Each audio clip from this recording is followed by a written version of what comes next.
అందరికీ నమస్కారం. కథ పల్లెటూరి పిల్ల. రచయిత సిఎస్ఆర్ ప్రసాద్ గారు. ఇక కథలోకి వెళ్ళిపోదామా? మరి నెలకు 5,000 ఇస్తాను, ఏమంటావు అడిగాడు రాజారాం. 5,000 ఏం సరిపోతాయి? గోపిని స్కూల్లో కూడా చేర్పించాలి అన్నది విజయలక్ష్మి దిగులుగా. సరిపెట్టుకోవాలి, అంతకంటే ఎక్కువ ఇవ్వడం నాకు సాధ్యం కాదు. రోజులన్నీ ఒకలా ఉండవని గుర్తుపెట్టుకో సీరియస్గా అన్నాడు. అవుననుకోండి, 5,000తో ఇక్కడ ఎలా బ్రతకాలి? 1,000 రూపాయలు లేనిదే రేకుల కొంప కూడా అద్దెకు దొరకదు అంది విజయలక్ష్మి. అయితే నువ్వు ఇక్కడే ఉంటావా? ఇక్కడ ఉండక ఎక్కడికి పోను? మీ ఊరు వెళ్ళిపో. మీ ఇల్లు పెద్దదేగా, ఒక గదిలో ఉంటే సరిపోతుంది. ఊళ్ళోనే మీ అన్నలు మేనమామలు ఉన్నారు. మీ పొలంలో ధాన్యం పండుతుంది. బియ్యం కొనక్కర్లేదు. పప్పులు మిరపకాయలు వంటివి ఎవరో ఒకరిస్తారు. కూరగాయలు పాలు కొనే పనే లేదు. ఊళ్ళో పంచాయతీ స్కూలు ఉండనే ఉంది. ఫీజులు ఏమీ ఉండవు. అందులో గోపిని పడే. నేను పంపించే 5,000తో దర్జాగా ఉండొచ్చు అన్నాడు రాజారాం. దర్జాగానే బ్రతకొచ్చు, కానీ పల్లెటూరు సంగతి మీకు తెలీదు. మొగుడు వదిలేశాడని అంతా చిన్న చూపు చూస్తారు. ముఖాన్నే అడుగుతారు కూడా. అడుగడుగునా అవమానాలు ఎదుర్కొంటూ పుట్టింట్లో ఉండలేనండి అన్నది విజయలక్ష్మి దీనంగా.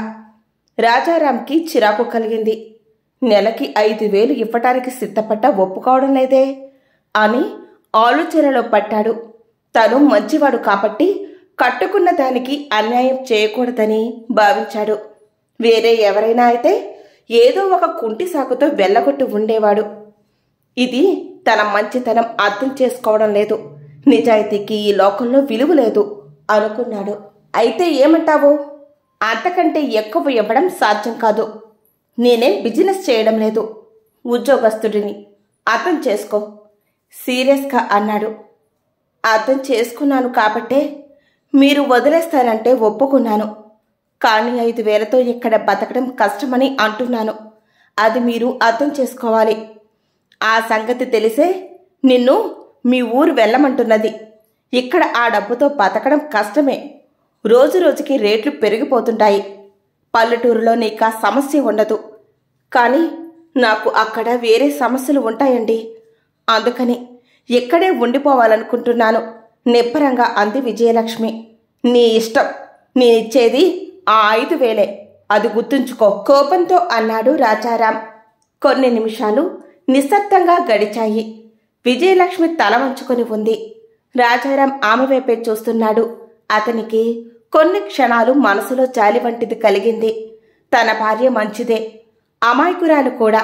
లేకపోతే తను ఆమెను వదిలేసి వేరే పెళ్లి చేసుకుంటానని అంటే ఏ గొడవ చేయలేదు.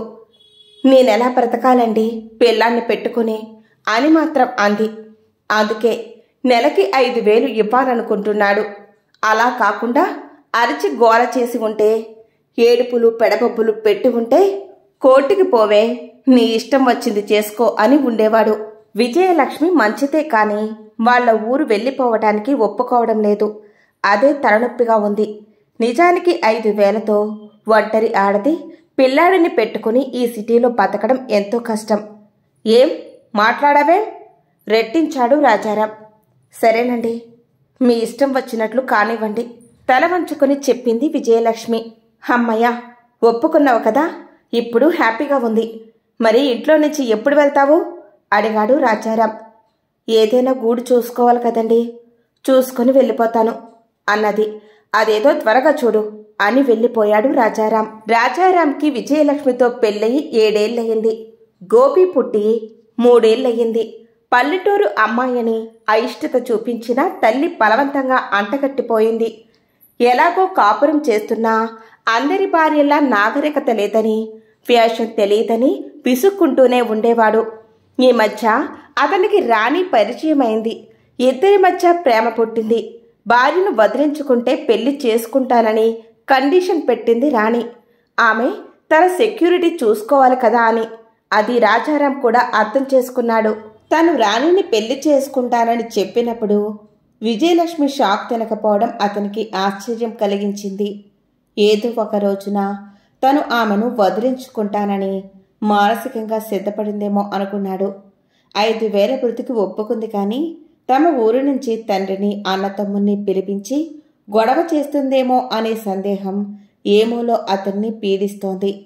ఈ సిటీకి వచ్చి వాళ్ళు తనని ఏమీ చేయలేరు, కానీ నలుగురిలో అల్లరవుతుంది, అంతకంటే ఏం లేదు. కానీ విజయలక్ష్మి ఆ ప్రయత్నం కూడా ఏం చెయ్యలేదు.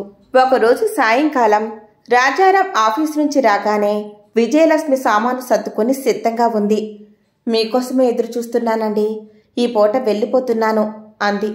మంచిది, సిటీలోనే ఉంటానంటున్నావు కాబట్టి నెల నెలా వచ్చి డబ్బు తీసుకువెళ్ళు అని 5,000 ఆమె చేతిలో పెట్టాడు. ఆమె తల ఊపింది. రాజారాం ఫ్లాట్ బయటకు వచ్చి ఏదైనా ఆటో ట్రాలీ కనబడుతుందేమోనని చూశాడు. అటువంటిదేమీ కనబడలేదు. సామాను ఎలా తీసుకువెళ్తావు? Auto trolley మాట్లాడుకోలేకపోయావా? పోనీ మన అపార్ట్మెంట్ వాచ్మెన్కి చెప్పినా తీసుకువస్తాడు కదా అన్నాడు రాజారాం. అక్కర్లేదండి, ఎదురు అపార్ట్మెంట్లోనే చూసుకున్నాను, రోడ్డు దాటడమేగా, దానికి ఆటో ఎందుకు అని నవ్వింది విజయలక్ష్మి. విజయలక్ష్మి చెప్పింది విని షాక్ తిన్నట్లు బిగుసుకుపోయాడు రాజారాం. తమ అపార్ట్మెంట్కి ఎదురుగా రోడ్డు అవతల ఉంది శాంతి అపార్ట్మెంట్. అందులో ఫ్లాట్ అద్దె 10,000కు తక్కువ లేదు. తను విజయలక్ష్మికి ఇస్తానని చెప్పింది నెలకి 5,000. మరి 10,000 అద్దె చెల్లించి అందులో ఫ్లాట్ ఎలా తీసుకుంటుంది? అతనికేం అర్థం కాలేదు. నీకేమైనా మతిపోయిందా? అందులో ఫ్లాట్ అద్దె ఎంతో తెలుసా? నెలకి 10,000.